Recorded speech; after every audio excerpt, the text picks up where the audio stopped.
Please guess your answer. Part 1 to 4. Questions number 1 to 40. And finally tally your answer with answer sheet. Answer sheet is in last of the video.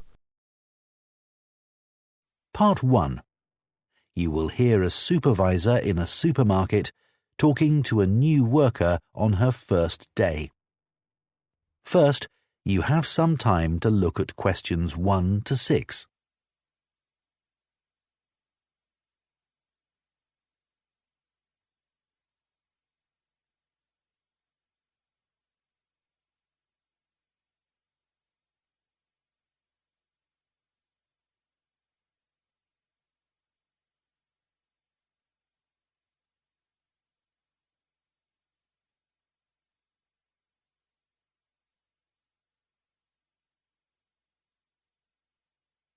Now listen carefully and answer questions 1 to 6.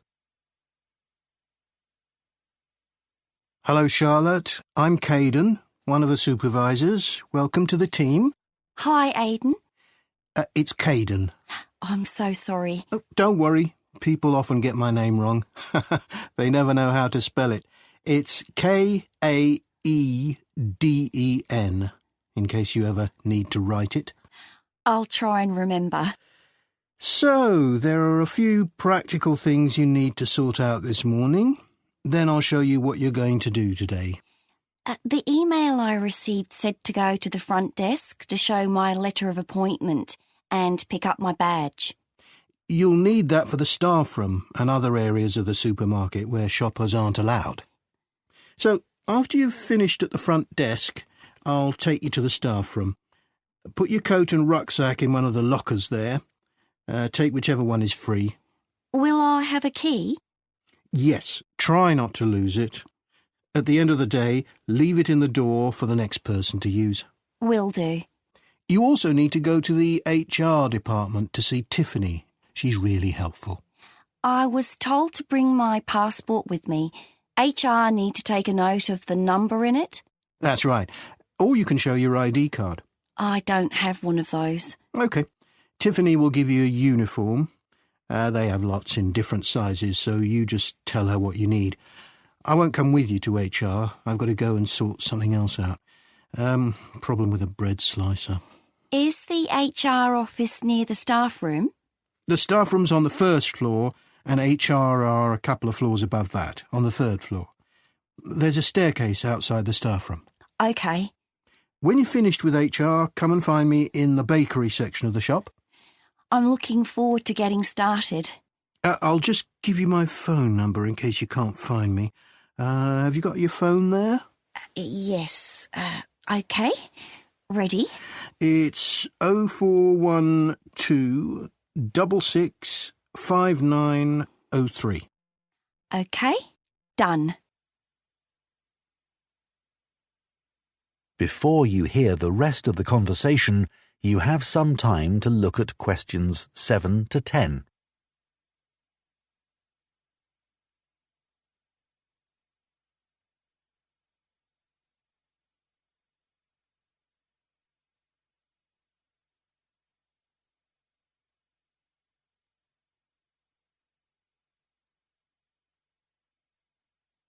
Now listen and answer questions 7 to 10. So, Charlotte, your tasks today are in the bakery section, on the sushi counter, and on the meat and fish counters. The first job is to check sell-by dates on the bread and cakes. If any of the dates are today's, put a new price label on the packaging. What if any of the labels are yesterday's dates or older? Do I throw those items away? Yes, but that shouldn't happen. We check the stock every day. When something needs a new price label, put a yellow one on the package, next to the original price. OK. After that, you'll go to the sushi takeaway counter. Will I be preparing boxes of food? For today, you'll just be helping the staff. Yes, of course. You'll see lots of flat cardboard boxes at one end of the counter. Beneath those is where we keep the plastic boxes. We run out of those really quickly, so you should bring more from the storeroom. Is that my only task on the sushi counter? No, you also need to clean the area where they prepare the dishes. There are cloths and bottles of spray by the sink. Oh, and please make sure you clean that too. Sure, that's important, isn't it? Absolutely, but you mustn't wash up knives. You have to do some training before you're allowed to touch sharp objects. What should I do if there are any? Ask someone to put them in the dishwasher. OK, thanks. I don't want to get anything wrong. Don't worry, you'll be fine. And I'll be around to help. Right. Finally, the meat and fish counters. You need to clean the area where staff serve customers, including wiping the weighing scales. OK. Anything else? The fish is laid on ice, but when that starts to melt, you'll need to get more from the cold room. I know the staff on the food counters wear a hat. Will that be the same for me? You won't be serving customers directly, so no. But make sure you put on thermal gloves when you take anything out of the cold room. The temperature's low enough in there to get frostbite from touching things. Understood. That is the end of Part 1. You now have 1 minute to check your answers to Part 1.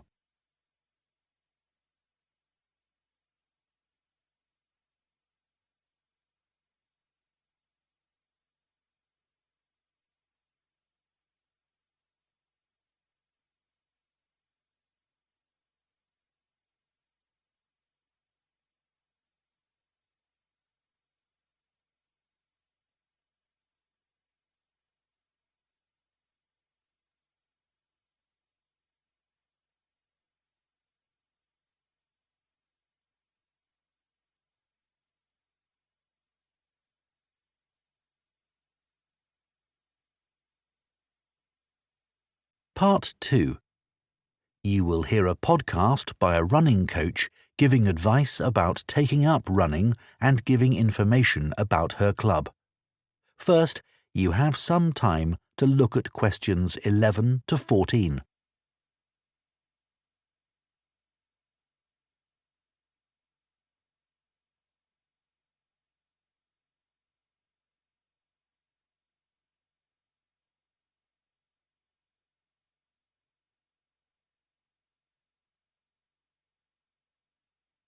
Now listen carefully and answer questions 11 to 14.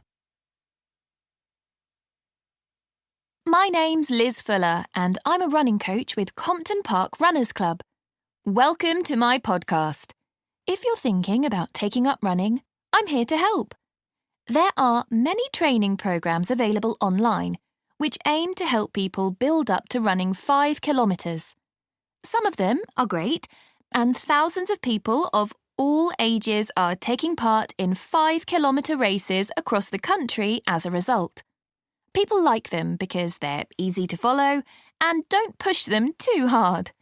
However, they don't work for everyone, especially if you suffer from something like a heart condition or asthma, because they're aimed at people with average fitness and running ability.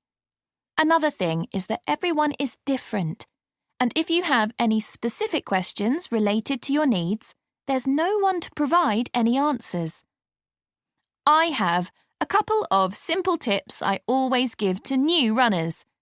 I expect you've been told to run very slowly until your fitness increases. Well, I find that can prevent progress. You should run at a speed that feels comfortable, but time yourself and try to run a bit faster each time. Listening to music can be very helpful. It takes your mind off things and helps your body get into a rhythm. I'd say that is better than running with a friend, especially as most people are competitive, and that's not what you want when you're just starting. I don't think the time of day is especially important. Some people are better in the evening, while others are morning people. But you need to be consistent, so aim to train regularly. Twice a week is enough to begin with. Before you hear the rest of the podcast, you have some time to look at questions 15 to 20.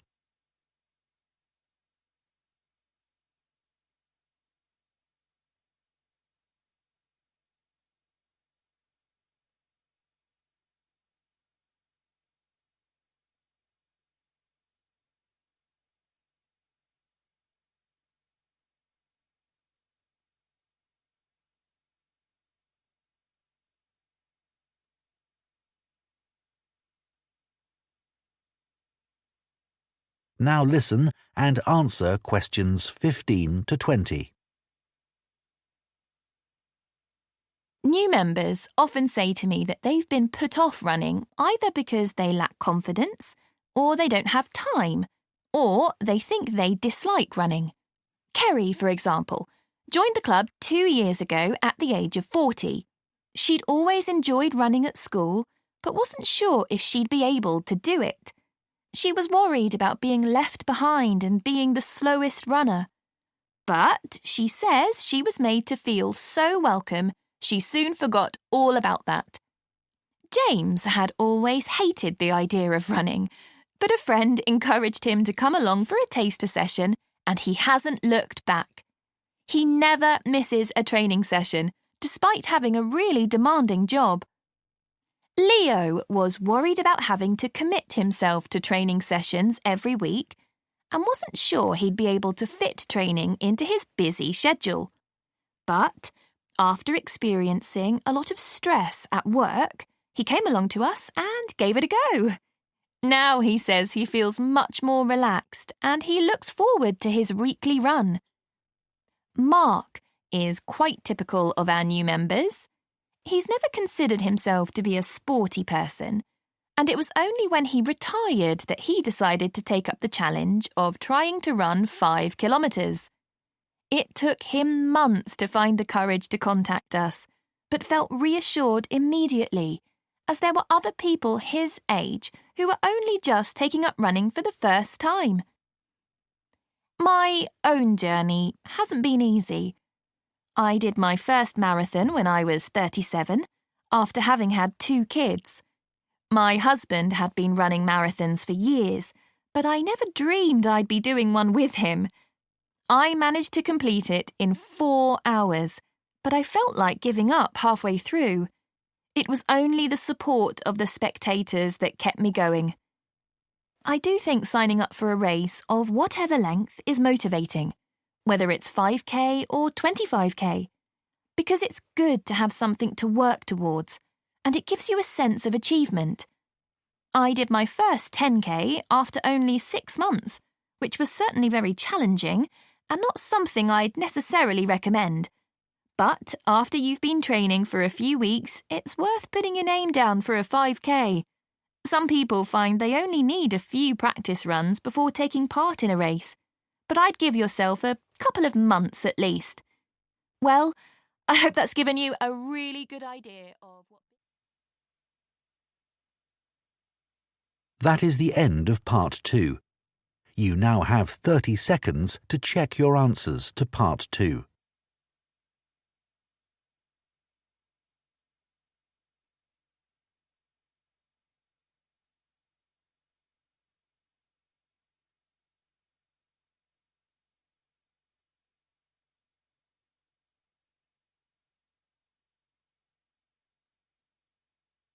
Part 3.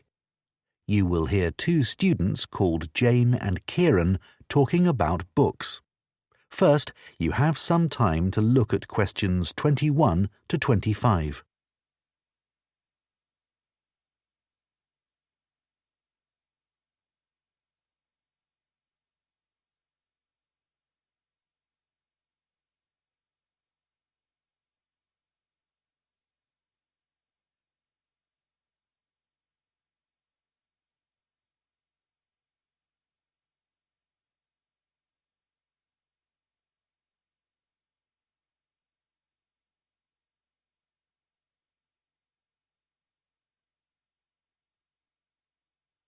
Now listen carefully and answer questions 21 to 25.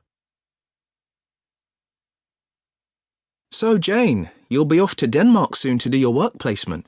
Yes, I'm really looking forward to it. And I've just started packing up all my books to put in storage. Well, I hope they don't get spoilt. It's okay. My grandfather works in a bookshop and he told me how to pack them. Oh, that's helpful. He says you have to support the spine, otherwise the paper can come away from the cover. Yeah, that's obvious. He also told me to pack them flat in the box, not on their side. Again, because they can bend, and if you leave them like that for, say, a year, It's quite hard to get them back to their normal shape. Well, it's pretty clear that ruins them. But a lot of people just can't be bothered to protect their books. He always says it's such a shame that publishers don't use better quality paper. It's the acid in the paper that causes the problem, isn't it? Yeah, that's why old books go yellow. You know, some of the books my grandfather's given me are like that already. Oh. I should dump them really if they're going to deteriorate further, but I'd feel bad. They'll always remind me of him. He's quite a collector, you know. Well, if they're important to you. Yeah, I'd regret just throwing them away. You know, maybe it's because I was taught to treasure books, but I hate seeing students force open the pages of paperbacks. They press so hard they end up breaking the spine. I know. But unfortunately, paperbacks aren't designed to last a long time, and people know that. Hardbacks aren't quite as weak. Yeah, they're different, I suppose. But I still don't think people value hardbacks like they used to. Well, they aren't decorative, are they, like other objects? Plus, nowadays, people don't keep them out on shelves as much as they used to. That's such a pity. When I visit someone, if they have, say, a colourful book on a table, it's the first thing I'm drawn to. I agree. And book covers can be a work of art in themselves. Some are really eye-catching. I've always been taught to handle books carefully. If you watch someone take a book off a shelf, well, they usually do it wrong. My grandfather says you should put your hand right over the top of the book. Or, if you can't do that, pull the other books on the shelf aside so that you can hold the whole cover. When did you learn all this? He watched me pull a heavy book off the shelf when I was small, and it fell on the floor and broke apart. Oh dear. Oh, I can still remember it. You know what I really like? What? The smell of new books. Me too. My parents used to laugh at me when I was a kid because I loved putting books up to my nose, almost as much as reading them. New books aren't cheap though, are they? I guess we're lucky we can buy them. My grandfather stocks second-hand books as well as new ones, and they don't smell quite as good. Before you hear the rest of the discussion, you have some time to look at questions 26 to 30.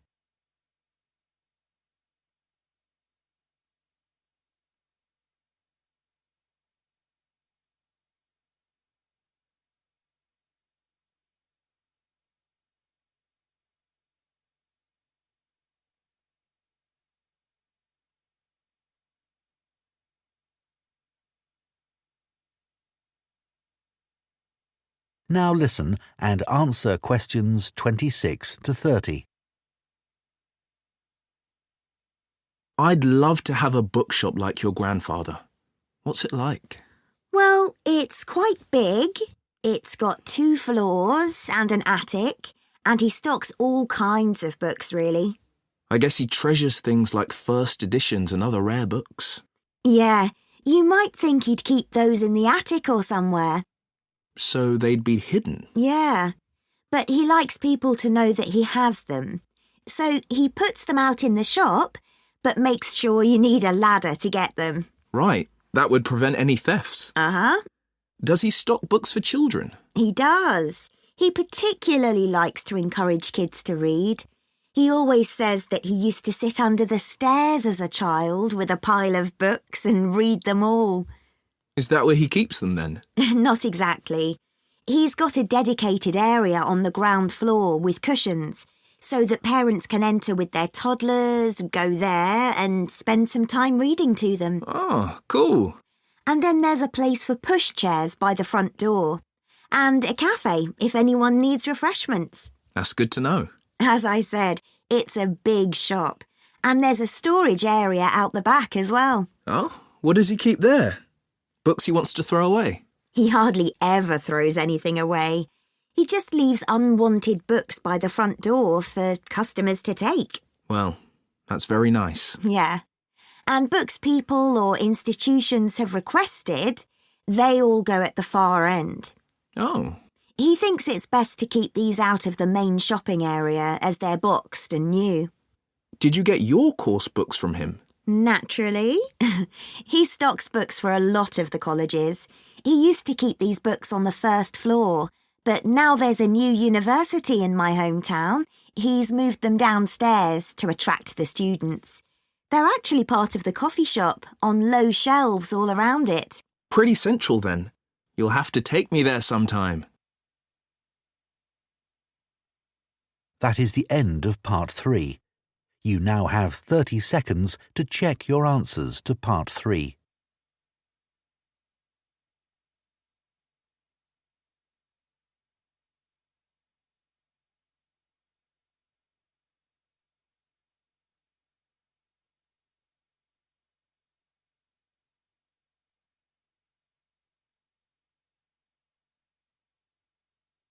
Part 4. You will hear part of an environmental studies lecture on tree planting. First, you have some time to look at questions 31 to 40.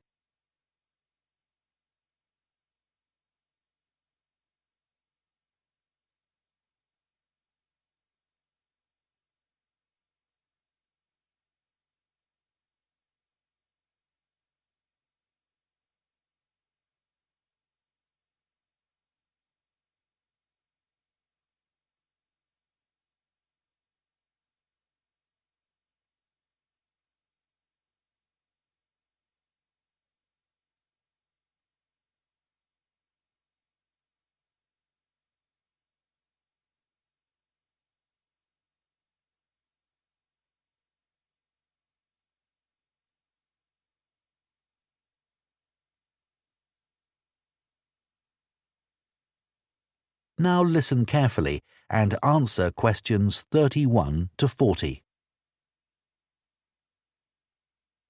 Tree planting now dominates political and popular agendas and is often presented as an easy answer to the climate crisis, as well as a way for business corporations to offset their carbon emissions.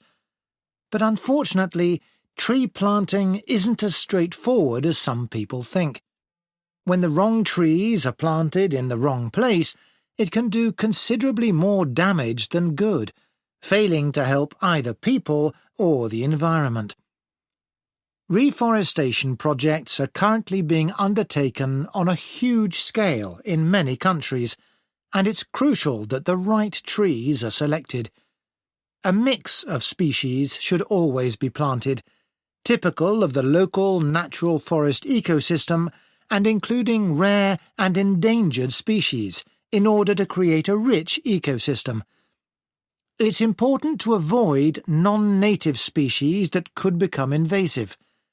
Invasive species are a significant contributor to the current global biodiversity crisis and are often in competition with native species and may threaten their long-term survival. Restoring biodiversity that will maximise carbon capture is key when reforesting an area, but ideally any reforestation project should have several goals. These could include selecting trees that can contribute to wildlife conservation, improve the availability of food for the local community, and maintain the stability of soil systems. Meeting as many of these goals as possible, whilst doing no harm to local communities, native ecosystems, and vulnerable species, is the sign of a highly successful tree planting scheme. To ensure the survival and resilience of a planted forest, it's vital to use tree seeds with appropriate levels of genetic diversity, the amount of genetic variation found within a species essential for their survival. Using seeds with low genetic diversity generally lowers the resilience of restored forests, which can make them vulnerable to disease and unable to adapt to climate change. Choosing the right location for reforestation projects is as important as choosing the right trees. Ultimately, the best area for planting trees would be informally forested areas that are in poor condition. It's better to avoid non-forested landscapes such as natural grasslands, savannas or wetlands, as these ecosystems already contribute greatly to capturing carbon.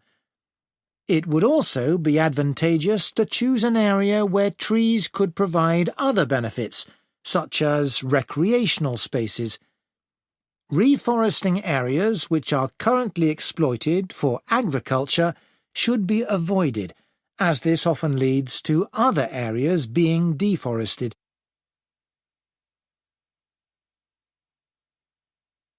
Large-scale reforestation projects require careful planning.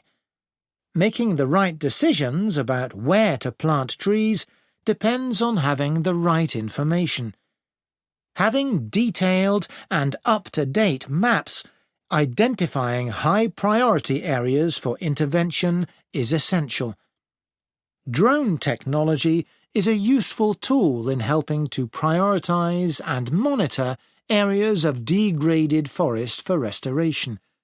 In Brazil, it's being used to identify and quantify how parts of the Amazon are being devastated by human activities, such as rearing cattle and illegal logging. A good example of where the right trees were picked to achieve a restored forest is in Lampang province in northern Thailand. A previously forested site which had been degraded through mining was reforested by a cement company, together with Chiang Mai University. After spreading 60 centimetres of topsoil, they planted 14 different native tree species, which included several species of fig. Figs are a keystone species because of the critical role they play in maintaining wildlife populations. They are central to tropical reforestation projects as they accelerate the speed of the recovery process by attracting animals and birds which act as natural seed dispersers. This helps to promote diversity through the healthy regrowth of a wide range of plant species. Unlike the majority of fruit trees, figs bear fruit all year round, providing a reliable food source for many species. At this site, for example, after only 3 rainy seasons, monkeys started visiting to eat the fig fruits, naturally dispersing seeds through defecation. Reforestation projects should always aim to make sure that local communities are consulted and involved in the decision-making process. The restoration of mangrove forests in Madagascar is an example of a project which has succeeded in creating real benefits for the community. Destruction of the mangrove forests had a terrible impact on plant and animal life, and also badly affected the fishing industry, which was a major source of employment for local people living in coastal areas. The reforestation project involved hiring local people to plant and care for the new mangrove trees. Millions of mangrove trees have now been planted, which has resulted in the return of a healthy aquatic ecosystem. The mangroves also act as a defence against the increased threat of flooding caused by climate change. What's more, the local economy is more stable, and thousands more Madagascans are now able to send their children to school. One other important point to consider. That is the end of Part 4. You now have 1 minute to check your answers to Part 4.